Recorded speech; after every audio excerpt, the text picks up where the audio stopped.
হাসিল করে নেব। আপনি আমাকে সঙ্গী করে রাখুন। সঙ্গী? তুমি তো আমার অমর সঙ্গী।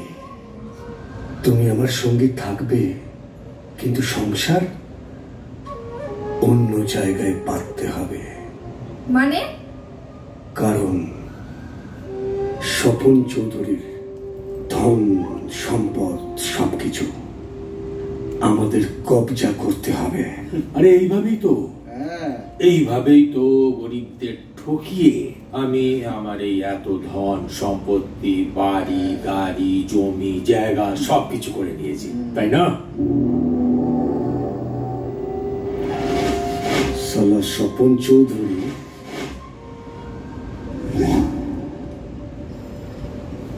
আমাদের সঙ্গে কোনো গেম খেলছে না তো? শ্যাম, তুই তো একটা মূর্খ ভিলেন। আর আমি শিক্ষিত, তাই না? শিক্ষিত ভিলেন। ওই সালা ফুটপাতের ছেলেটা সেদিন আমার ছেলেদের মারলো, আর ওই সালা চুপ করে বসে আছে, একটা কিছু এই নিয়ে বলেনি। কিছু তো সালা ঘোটালা কেস আছে। আমার নাম স্বপন চৌধুরী।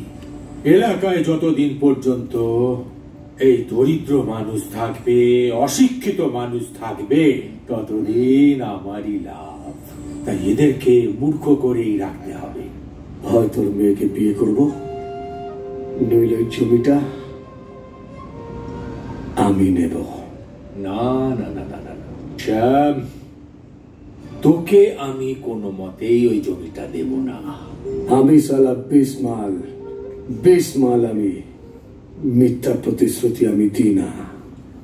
আমার নাম শ্যাম সুন্দর। আমি সত্যি ভাবতে পারিনি বিপ্লব তুমি আমার সাথে দেখা করতে আসবে। আর শোনো, তুমি কলকাতায় গিয়ে মন দিয়ে পড়াশোনা করবে, বুঝলে? আমি ফোন করে তোমার খোঁজ নেব।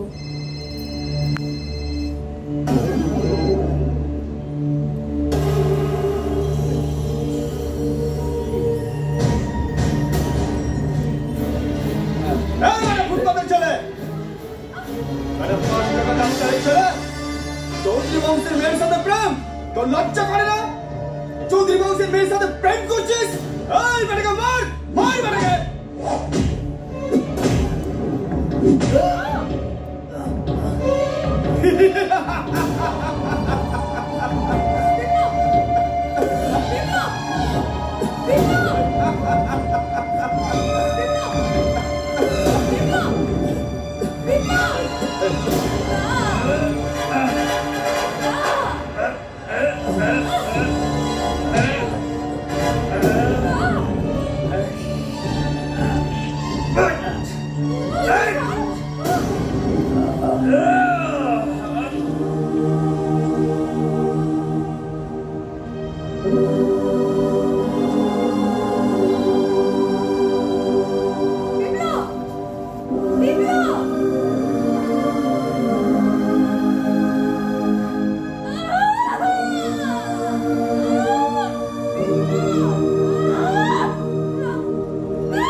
সেদিন থেকে আমার তোমাকে ভালো লেগে গেছে।